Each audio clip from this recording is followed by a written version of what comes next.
Assalamualaikum warahmatullahi wabarakatuh. Alhamdulillahirabbil alamin. Wa bihi nasta'in ala umuri dunya wa din. Asyhadu an la ilaha illallah wahdahu la syarika lah. Wa asyhadu anna Muhammadan 'abduhu wa rasuluhul karim. Allahumma shalli wa sallim ala nabiyyina wa sayyidina al-Mustafa Muhammadin wa ala alihi wa ashabihi ajma'in. Amma ba'd. Rabbi shrah li sadri wa yassir li amri wa hlul 'uqdatam min lisani yafqahu qawli. Segala puji bagi Allah, kemudian salawat dan salam kepada Rasulullah, pada keluarga dan seluruh sahabat-sahabatnya. Ya Allah, muliakan insyaallah jemaah salat maghrib, bapak-bapak dan ibu-ibu yang telah berhadir karena Allah, dan mudah-mudahan Allah membalas dengan surganya. Bapak ibu maka Allah, setelah beberapa pertemuan kita menyelesaikan pembahasan tentang adab kepada orang yang berumur lebih tua. Mulai malam ini kita pindah ke judul yang baru, yaitu Adabul Jum'ah, yaitu adab-adab di hari Jumat.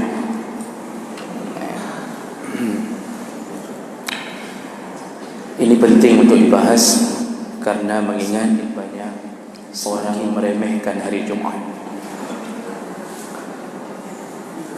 Setiap kaum Allah lebihkan hari tertentu. Bagi kaum Yahudi, Allah lebihkan hari Sabat, hari Sabtu. Nasrani dalam catatan yang sebenarnya juga hari Sabat, tapi kemudian mereka mengubah sendiri menjadi hari Minggu. Kita umat Islam dilebihkan di hari Jumat, dan itu hak Allah, suka-suka Allah. Allah ingin melebihkan di antara satu kaum dengan kaum yang lain. Allah ingin melebihkan satu makhluk di atas makhluk yang lain. Allah ingin melebihkan satu hari di atas hari yang lain. Itu suka-suka Allah. Jadi kita ini yang penting taat dengan apa yang disukai Allah, maka kita mendapatkan lebih dari apa yang kita sukai. Saya ulangi, kalau kita taat kepada apa yang disukai Allah, maka kita akan mendapatkan apa yang kita sukai, karena kekuasaan milik Allah. Jemaah melakukan Allah Subhanahu wa taala, barang siapa yang memuliakan sesuatu yang dimuliakan Allah, maka dia akan mulia di sisi Allah. Barang siapa yang memuliakan sesuatu yang dimuliakan Allah, maka dia akan mulia di sisi Allah. Allah muliakan Nabi Muhammad, maka barang siapa yang memuliakan Nabi Muhammad, maka dia akan mulia di sisi Allah. Allah muliakan Ramadan di antara bulan-bulan yang lain, maka barang siapa yang memuliakan Ramadan, dia juga mulia di sisi Allah. Allah muliakan dalam Ramadan ada satu malam bernama Lailatul Qadar, maka barang siapa yang memuliakan Lailatul Qadar, Allah muliakan dia. Jadi konsep hidup kita muliakan apa yang dimuliakan Allah. Nah, hari ini, malam ini kita mulai membahas adab kita untuk memuliakan salah satu hari yang dimuliakan Allah untuk kita, yaitu hari Jumat. Hari Jumat itu diambil dari bahasa jama'ah, ya jama'ah, artinya berkumpul. Jadi hari Jumat itu hari berkumpul. Hari memang disuruh kumpul. Untuk apa disuruh kumpul? Untuk menyatukan hati antara sesama kaum muslimin, saling mengenal, kemudian sembari mendengarkan nasihat dari Allah dan Nabi melalui kalam para khatib. Dan itu hukumnya wajib. Wajib. Berkumpul itu wajib. Agama lain tidak mewajibkan berkumpul di hari tertentu. Jadi hari Minggu yang mau ke gereja silahkan, yang tidak mau silahkan. Dalam Islam wajib. Barang siapa meninggalkan Jumat 3 kali dengan keadaan meremehkan, tidak mesti berturut-turut, Pak. Tidak mesti berturut-turut. 3 kali dalam keadaan meremehkan Jumat. Man tarakal Jumat salasa marrat tahawunan, yang meninggalkan Jumat artinya solat Jumat 3 kali dalam keadaan meremehkan. Maksud meremehkan, pulang kerja tidur, dibangunkan isteri, bang Jumat, alah Jumat depan saja. Jumat depan dibangunkan, Jumat depan saja. Tidak ada uzur, tidak sakit, tidak ada bencana alam, tidak hujan lebat, tidak ada apa-apa uzur yang membuat dia terhalang, tapi dia tinggalkan Jumat. Apa kata Rasulullah? Taba'allahu ala qulubihim. Maka Allah stempel hatinya dengan apa? Kemunafikan, an-nifaq. Bisa bayangkan kalau sudah distempel hati oleh Allah, tidak ada satu pun yang bisa mencabut stempel itu kecuali Allah. Maka silakan bertanya kepada orang yang sudah tertutup hatinya.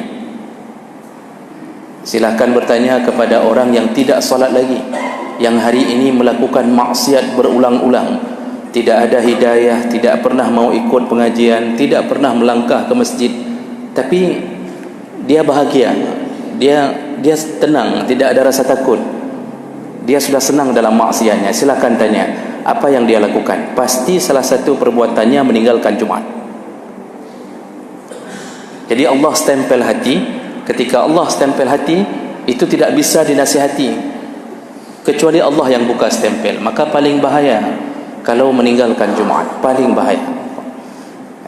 Ada satu hadis lagi berturut-turut, itu tidak mesti meremehkan. 3 kali berturut-turut, maka langsung Allah stempel. Dan ini menyebabkan kita susah mendekat kepada agama. Tanya sama istri yang punya suami tidak pernah Jumat, baikkah suaminya? Silakan buat penelitian, Pak. Tanya sama seluruh istri yang suaminya tidak Jumat, jujurkah suaminya? Orang kalau sudah begitu, Pak, munafik. Munafik itu ciri-cirinya iza kadzaba, iza hadasa kadzaba. Kalau bicara suka bohong. Makanya suami yang tidak pergi Jumat, sering tidak berjumat, itu biasanya bohong. Suka selingkuh, tapi dia bilang tidak ada. Dia bilang ada kerja di Kuala Simpang, padahal di sana ada satu istri. Di Malaysia ada satu istri, di Pekanbaru satu istri, satu-satu. Dia bilang satu istri, tapi satu-satu.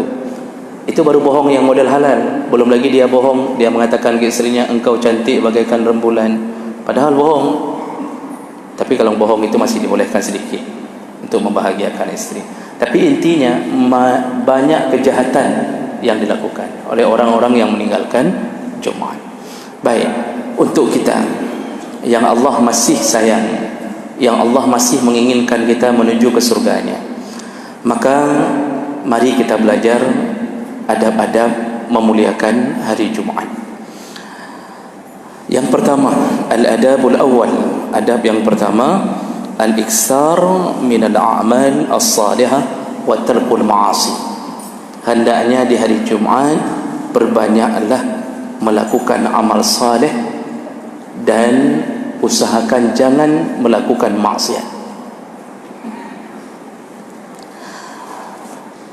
Hari Jumat itu hari paling mulia semenjak terbitnya matahari. Jadi matahari berulang-ulang terbit terbenam, terbit terbenam. Di antara semua terbit terbenam, maka yang paling mulia sejak terbit matahari adalah hari Jumat. Rasulullah sallallahu alaihi wasallam menyebutkan tentang kemuliaan hari Jumat dalam satu hadis yang panjang dengan derajat yang sahih, diriwayatkan secara mutawatir oleh banyak para sahabat. Rasulullah berkata, khairu yaumin tala'at fihi syams yaumul jum'ah. Sebaik-baik hari semenjak terbitnya matahari adalah hari Jumat. Maksud terbit matahari, hitungan secara normal manusia, hari itu berganti setelah maghrib. Tapi bahasa Rasulullah mengkiaskan sejak terbit matahari, karena kegiatan paling banyak dimulai dari sejak terbit. Jadi hari yang paling mulia sejak terbitnya matahari adalah Yaumul Jumu'ah, hari Jumaat. Fihi khuliqa Adam. Ketahuilah kata Nabi, hari Jumaat itu hari diciptakannya Adam. Makanya perlu buat cerdas cermat. Tanya, hari apa diciptakan Adam? Jawabannya Jumaat. Nabi langsung yang mengatakannya. Hari Jumaat hari diciptakannya Adam. Wa fihi uhbita. Hari Jumaat hari dikeluarkannya Adam dari surga. Kenapa Adam dikeluarkan? Karena maksiatnya. Hari Jumaat untuk membersihkan surga dari maksiat.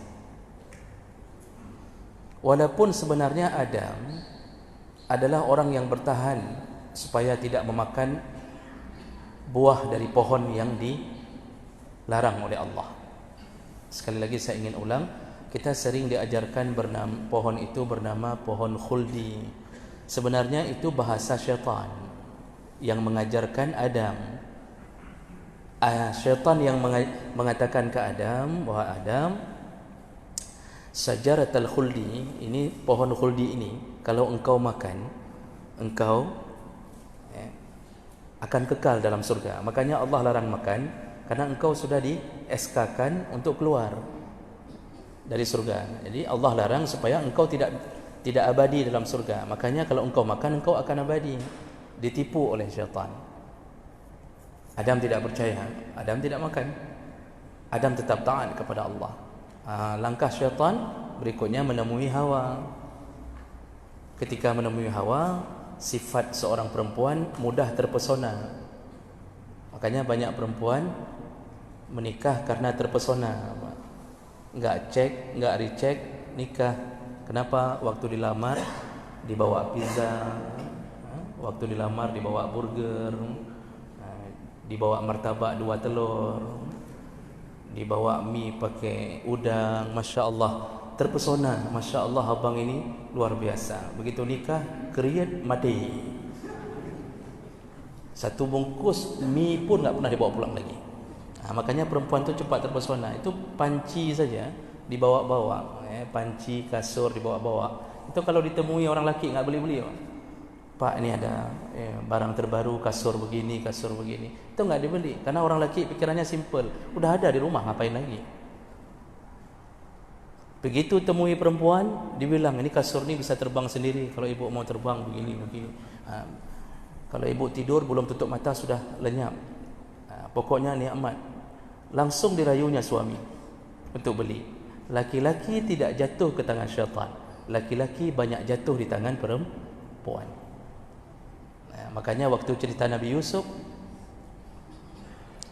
yang hampir berhasil di dalam godaan Zulaikha atau Zalikha dalam tafsir, itu kan Allah menyebutkan inna kaidahunna azim. Sesungguhnya tipu daya perempuan itu azim. Azim itu itu pakai isim mubalaghah, luar biasa dahsyatnya. Sewaktu menyebut syaitan, Allah menyebutkan inna kaidasyaitani kana dha'ifa. Tipu daya syaitan lemah. Tapi waktu menyebut tipu daya perempuan, kuat sekali. Makanya orang kalau ketemu sama syaitan perempuan enggak tergoda. Tapi begitu sama perempuan yang mirip setan, tergoda. Makanya Hawa terpesona dengan rayuan itu. Oh, bisa hidup abadi begini. Di situ nama khuldi disebut oleh syaitan. Allah enggak sebut nama itu pohon khuldi. Silakan cek tafsir. Enggak disebut. Allah cuma menyebutkan wala taqraba hazihi syajarah. Jangan dekat-dekat dengan pohon ini, kata Allah. Nah, lalu Hawa makan. Ketika Hawa makan, ternyata tidak terjadi apa-apa. Kan Allah mengatakan wala taqraba hadhihi syajarata fatakuna minadh dhalimin. Kalau engkau berdua makan, maka engkau akan terzalimi. Maksudnya engkau terzalimi, ku keluarkan dari surga. Ketika Hawa makan, tidak terjadi apa-apa. Hawa lihat tidak ada apa-apa, enggak ditelanjangkan, enggak ada apa-apa. Disitulah dia melapor ke Adam. Ya Adam, dalam tafsir nih disebutkan kisahnya. Ya Adam, ana akaltuha. Aku sudah makan dari pohon itu. Lam tadurruni syai'. Lihatlah, tidak ada terjadi apa-apa. Itu pakai bahasa Arab Pak percakapannya. Karena penduduk surga, kata Rasulullah, nanti penduduk surga ngomongnya bahasa apa? Bahasa Arab, kata Rasulullah.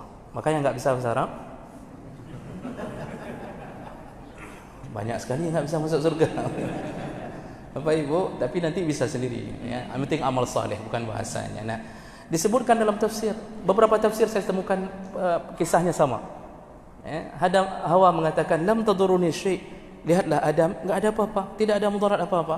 Disitulah Adam mulai yakin kayaknya memang enggak terjadi, kayaknya benar seperti kata iblis yang menjelma jadi orang tua ini. Dimakanlah. Nah, ketika makan barulah Allah mengatakan ihbitu minha jami'a, keluar kalian semua dari surga.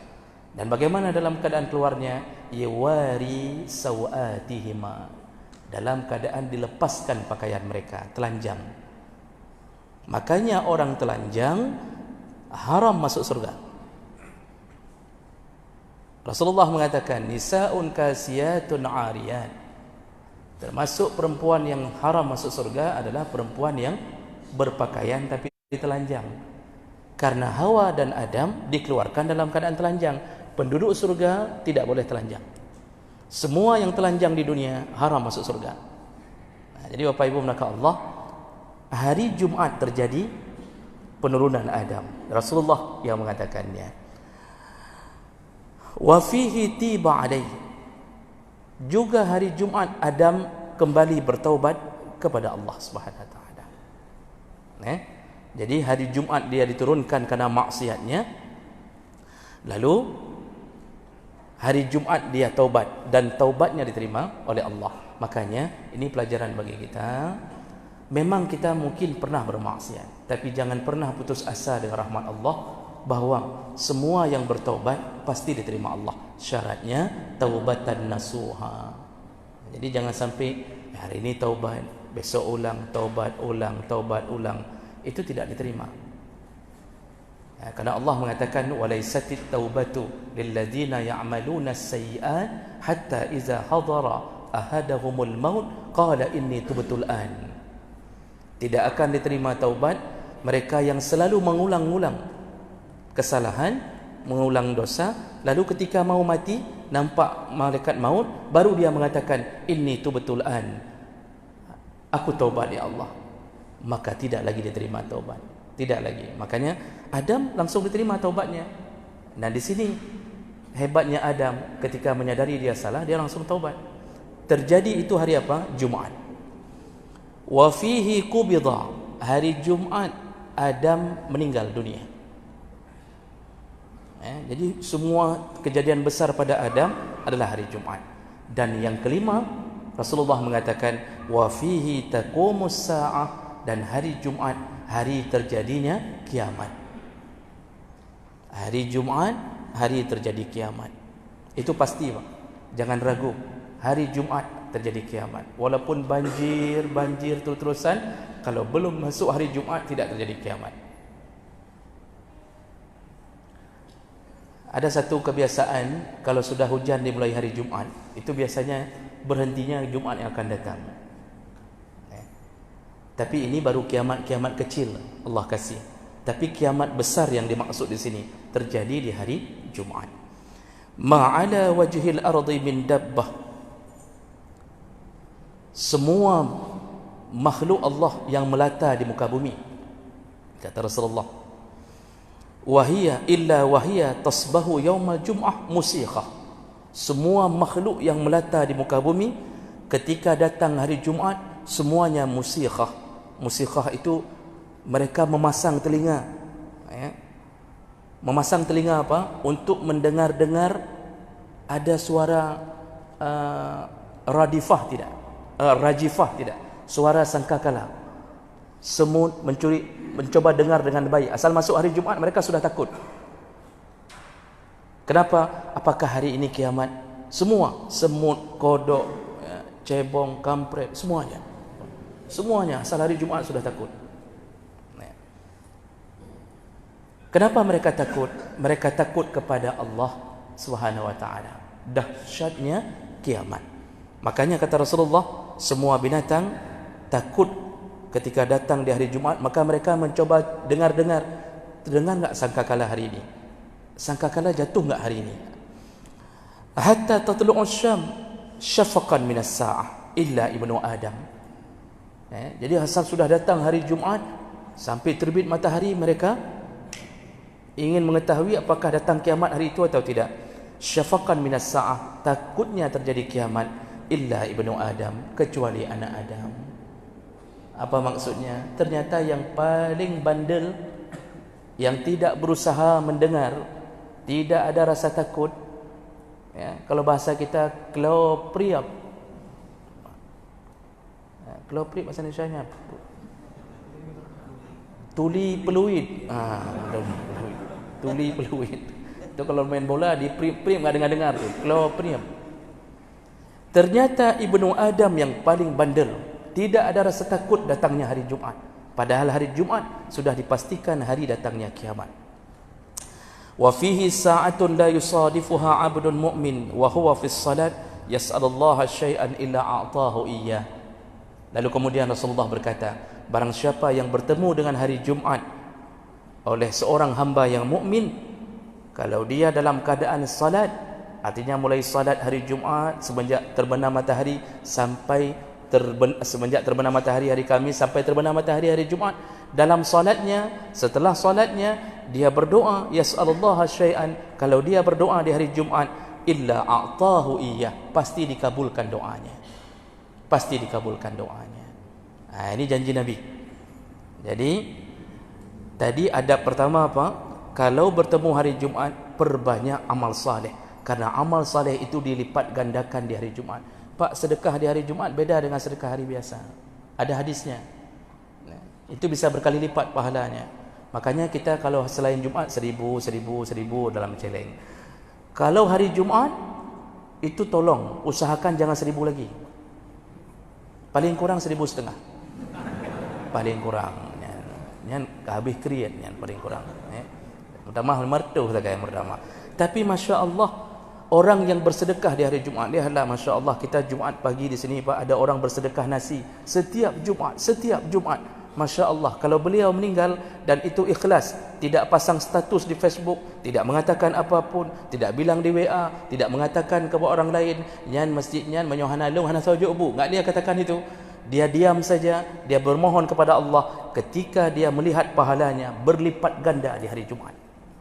Makanya banyak-banyak sedekah hari Jumaat, Pak. Jadi kalau bisa jangan nasi saja. Bapak bungkuslah mie calu apa saja bawalah, atau kasih sedekah untuk ustaz banyak-banyak di hari Jumaat. Itu contohnya. Jadi semua amal baik di hari Jumaat dilipat gandakan, dan amal jahat juga dilipat gandakan. Karena itu hari mulia. Orang yang melakukan kejahatan di hari mulia, Allah lipat gandakan dosanya. Nah, jadi salah satu yang paling hebat di hari Jumaat adalah doa-doa yang dilantunkan oleh seorang mukmin, semua dikabulkan Allah selama tidak ada penghalang doa. Apa penghalang doa? Itu nanti dalam adab berdoa, kita belum sampai ke situ. Penghalang doa salah satunya adalah di dalam darah kita ada sesuatu yang haram mengalir dalam darah. Walaupun kita angkat tangan kita tinggi-tinggi, baju yang kita pakai, malbasahu min haram, baju yang kita pakai dari yang haram, masyrabahu haram, tempat minum haram, wa ghuziya bil haram, makanannya haram. Kenapa bisa dapat kayak gitu? Karena gaji haram.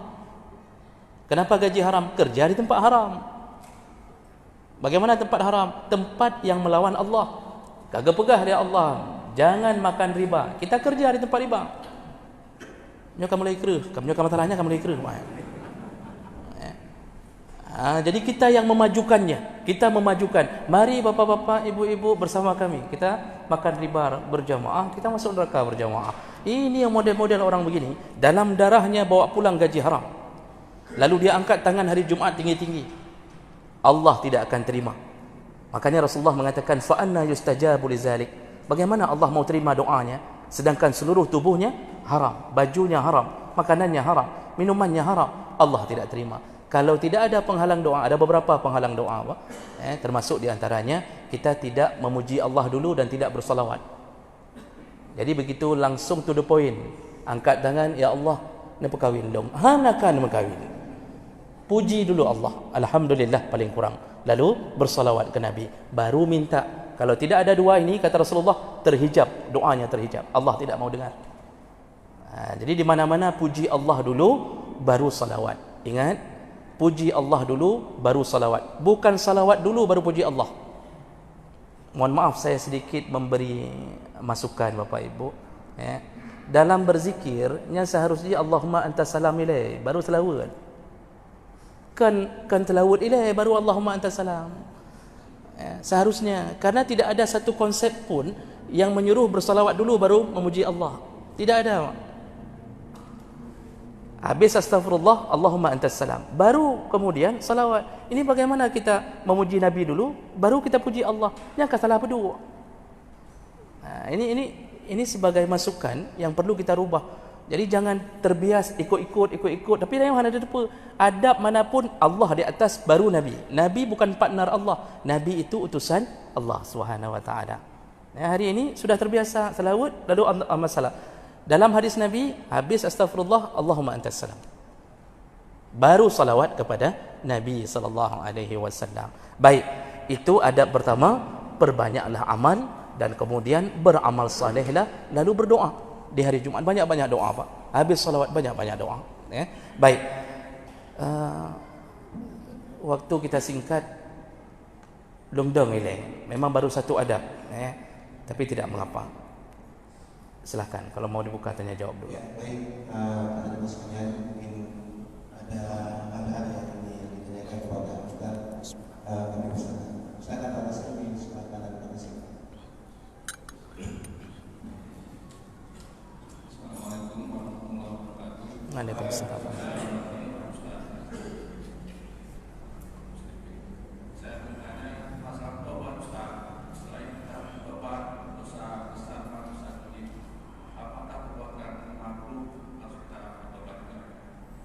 Baik. Ya, mungkin ada yang lain yang sebenarnya bisa menjawabnya. Ada apa sih? Ini di depan Ustaz.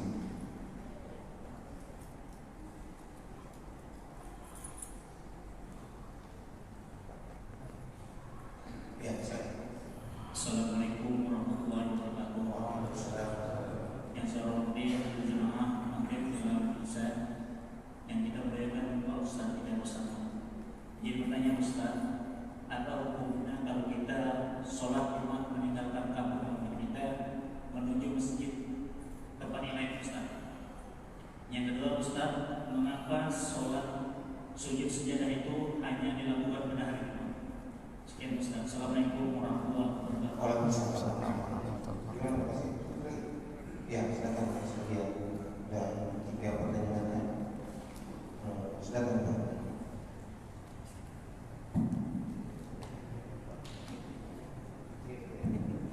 Assalamualaikum warahmatullahi wabarakatuh. Waalaikumsalam warahmatullahi wabarakatuh.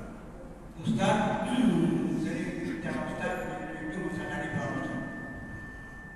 Jadi saya agak merah kuping Ustaz dari bawah. Karena begini Ustaz, ini saya sendiri, saya mulai dengan usaha ambil kredit. Tapi sekarang insya Allah usaha saya maju dan meluas kekayaannya. Akhirnya bagaimana saya atur konsumsi, bagaimana menghapuskan usaha saya. Terima kasih. Assalamualaikum warahmatullahi wabarakatuh. Baik Ustaz. Baik. Terima kasih banyak Bapak-bapak yang telah bertanya. Alhamdulillah. Mudah-mudahan pertanyaan ini menambah pengetahuan saya dan semuanya. Yang pertama, ketika bertaubat, apakah kita harus bertaubat juga dari perbuatan makruh? Allah Subhanahu wa taala menyebutkan, in tajtanibu kaba'ira ma tunhauna anhu nukaffir ankum sayiatikum wa nudkhilkum mudkhalan karima. Dalam surat An-Nisa, Allah mengatakan, wahai hambaku, apabila engkau menjauhkan dirimu dari dosa-dosa besar, maka seluruh dosa-dosa kecilmu juga ikut terhapus dengan engkau menjauhkan diri dari dosa-dosa besar. Lalu engkau kemasukkan ke dalam mudkhalan karimah, tempat yang mulia. Jadi kalau mau masuk surga apa? Syaratnya tinggalkan dosa besar, dosa kecil mudah diampunkan. Jadi yang paling bahaya kita ini kalau ada dosa besar. Makanya perlu belajar apa dosa-dosa besar. Di masjid yang lain kita juga membahas setiap subuh, hari Selasa subuh di masjid yang lain tentang dosa-dosa besar. Itu harus ditinggalkan semampunya. Dan banyak sekali dosa-dosa besar yang Rasulullah sebutkan. Termasuk salah satu yang paling dahsyat, ijtanibu as-sab'al mubiqat. Jauhkan dirimu dari 7 dosa besar yang menghancurkan engkau di hari kiamat. Mubiknya metek-tek orang kiamat, hancur-hancuran hari kiamat. Di antaranya asyirku billah, syirik pada Allah, lalu membunuh orang dengan tidak ada hak. Tidak ada hak bunuh orang lalu kita bunuh, tunggu di akhirat, lemik ke? Disiksa Allah lemak-lemik orang-orang yang membunuh orang tanpa sebab. Kemudian makan harta anak yatim, lalu sihir, makan riba, melawan orang tua, menuduh orang lain berzina. Ini semua contoh dosa besar. Nah, yang paling penting jauhkan diri dari dosa besar. Dosa kecil lebih mudah mengampunkannya. Solat saja Pak, tiap hari bisa ampunkan dosa kecil. Karena Rasulullah mengatakan ketika engkau sujud, hadis sahih, semua dosa kecilmu diletakkan di atas pundakmu. Ketika engkau sujud, maka berguguranlah dosa kecilmu. Tapi dosa kecil yang berguguran tu, dosa riba enggak? Baik nak fikir dosa riba geroi dan kan dosa kecil. Dosa kecil Pak. Dosa kecil yang mana? Yang kalau kita dapatkan dalil tidak diancam neraka. Tidak diancam neraka, cuma disebutkan keburukannya. Contoh apa? Mubazir. Cuma kalau dosa kecil diulang-ulang, berubah jadi dosa besar. Mubazir diulang-ulang. Begitu juga perbuatan makruh. Makruh itu tidak berdosa pada dasarnya. Karena makruh itu kalau ditinggalkan berpahala, kalau dilakukan tidak berdosa. Tidak berdosa. Cuma makruh diulang-ulang menimbulkan kebencian Allah. Makruh yang diulang-ulang menimbulkan kebencian Allah. Saya sudah pernah cerita Bapak Ibu, Rasulullah tidak mau makan roti yang dibuat oleh Abu Ayyub dan Ummu Ayyub ketika hijrah ke Madinah. Itu gara-gara roti itu dimasukkan bawang. Padahal sebelumnya enggak dimasukkan bawang. Lalu dimasukkan bawang mentah dalam adonan roti, dibuat roti, langsung Rasulullah tidak makan. Ditanya oleh Abu Ayyub, kenapa engkau tidak makan? Rasulullah, engkau telah memasukkan bawang yang membuat mulutku bisa berbau dan aku takut doaku tidak diterima Allah karena bau mulutku. Itu bawang Pak. Ini hari ini bukan bawang, ruko. Ini akan kena urung ruko. Ustaz baik tak begah danyan Ustaz. Nah yang ke lagi. Tapi di Indonesia paling kurang makruh hukumnya. Makruh. Belum ada yang mengatakan sunnah. Tidak percaya, kita yang merokok saja enggak pernah menasihati anak, nak merokok ya nak kayak bapak. Enggak ada apa. Tidak ada satu pun. Nak, jangan merokok kayak bapak. Itu yang paling banyak terdengar. Cukup bapak yang hancur lagi nyawa. Pak, doa pegat ni. Cik lagi nyawa model. Bapak Ibu maka Allah. Maka yang makruh tinggalkan. Orang soleh itu meninggalkan yang makruh. Orang yang berharap surga meninggalkan yang makruh. Jadi bukan mengulang-ulang yang makruh, tapi kalau dilakukan sekali-sekali tidak menimbulkan dosa. Tapi diulang-ulang menimbulkan kebencian Allah, akhirnya jatuhnya bisa ke dosa kecil. Jadi itu juga harus ditaubatkan. Nah, pertanyaan kedua. Hukum meninggalkan kampung halaman, maksudnya masjid di kampung ada, tapi kita solatnya di masjid luar. Ini tergantung jumlah kita di dalam kampung tersebut, Pak. Kalau kita mustautin dalam mazhab Syafi'i perlu 40 orang mustautin yang menghadiri Jumat. Kalau memang kampung itu cuma 40 orang, cuma 40 orang laki-laki, yang lain sudah tsunami semuanya, cuma 40 orang, maka tidak boleh meninggalkan kampung itu untuk mengesahkan Jumat di situ. Tapi kalau ramai, hari ini rata-rata ramai, maka tidak mengapa untuk tinggalkan masjid itu, karena enggak mesti harus salat di masjid di kampung tersebut, selama kita yakin ada orang yang mencukupi syarat sah Jumat di kampung tersebut. Jadi lihat keadaan jumlah penduduk di kampung tersebut. Kemudian pertanyaan ketiga, intinya saja jawabannya. Kenapa sujud sajadah hanya dilakukan di hari Jumat? Sebenarnya bukan dilakukan di hari Jumat saja, Tapi salah satu sunnah di hari Jumaat membaca ayat sajadah. Jadi sunnah ini yang membuat adanya ayat sajadah.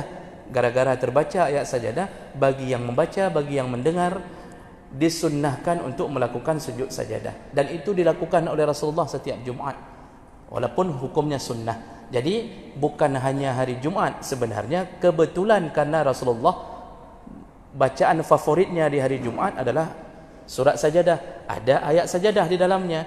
Di situ terulang-ulang kita melakukan sujud sajadah. Tapi kalau ayat itu dibaca di hari lain, tetap sunnah sujud sajadah, tetap sunnah. Jadi karena kebetulan hari yang paling baik untuk membaca ayat sajadah sesuai dengan amalan Nabi adalah hari Jumaat. Jadi bukan wajib di hari Jumaat. Baik. Kemudian pertanyaan yang terakhir, bagaimana bertaubat dari kita yang dulu hidup dalam dunia riba? Bapak Ibu, orang-orang tua kita dulu, memang saya coba tanya-tanya, hampir merata tidak tahu di saat itu tentang hukum riba. Hampir keseluruhan tidak tahu tentang hukum riba. Jadi menganggap dunia riba itu dunia biasa. Nah, era sekarang, era tahun 2000 ke atas, itu sudah mulai banyak dibicarakan dosa besar ini.